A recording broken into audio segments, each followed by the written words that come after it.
नमस्कार प्रिय छात्रों, मैं Ajay Singh orator group online classes में आपका स्वागत करता हूं। प्रिय बच्चों, आज का हमारा शीर्षक है भाषा एकमात्र अनंत है। अशोक वाजपेयी द्वारा रचित कविता भाषा एकमात्र अनंत यूपी बोर्ड कक्षा 10 हिंदी की पाठ्य पुस्तक के काव्य खंड में संकलित है। देखते हैं बच्चों, इस कविता का हम पहले प्रसंग देख लेते हैं। तो जैसा नाम ही है, शीर्षक है भाषा एकमात्र अनंत है, अर्थात यहाँ पर भाषा या शब्द की शक्ति, सामर्थ्य और उसकी शाश्वत सत्ता पर कवि ने प्रकाश डाला है। ठीक है बच्चों, देखते हैं व्याख्या। फूल झरता है, फूल शब्द नहीं। पहली दो पंक्तियों को अगर ध्यान से आप समझेंगे बच्चों तो पूरी कविता समझ जाएंगे।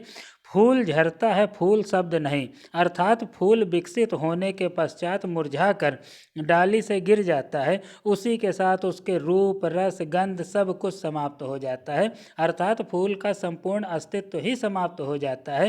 क्यों? क्योंकि फूल शब्द की भांति अनंत, अजर, अमर नहीं है। शब्द कभी नहीं नष्ट होता, जबकि फूल की सुंदरता एक समय के बाद नष्ट हो जाती है। आगे देखिए बच्चों, कुछ उदाहरण के साथ समझाया है कवि ने। बच्चा गेंद उछालता है सदियों के पार। जैसे बच्चा गेंद उछालता है, ये खेल हो गया एक प्रकार का। बच्चे ने गेंद उछाला, किसी दूसरे ने उसको देखा तो उसको सीख सकता है। तो जब तक बच्चे का जीवन है तब तक वो इस खेल को सीख सकता है, या कुछ लोगों ने उससे देखा, उसको सीखा और आगे वाली पीढ़ी तक पहुंचा दिया। लेकिन एक दो पीढ़ियों के बाद खेल में कुछ इंटरेस्ट न रह जाने के कारण, उसके प्रति सम्मोहन न रह जाने के कारण हम उस खेल को छोड़ सकते हैं। तो एक या दो पीढ़ी ये खेल चलता है, फिर समाप्त हो जाता है।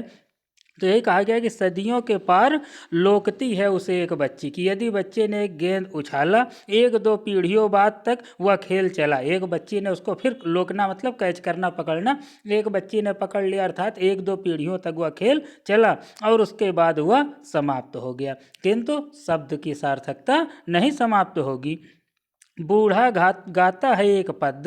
अब जैसे अगर गीत को ले लेते हैं तो जैसे हमारे शब्द है, तो बूढ़ा गाता है एक पद, तो एक पीढ़ी ने गाया। बूढ़े का अर्थ मतलब क्या? एक पीढ़ी को दर्शाया जा रहा है। दोहराता है दूसरा बूढ़ा, और दूसरा बूढ़ा उस पद्य को फिर दोहराता है, अर्थात एक पीढ़ी से दूसरी पीढ़ी तक यह भी चल रहा है। भूगोल और इतिहास से परे, किंतु शब्द जो है वो भूगोल और इतिहास से अलग है। परे अर्थात अलग हैं।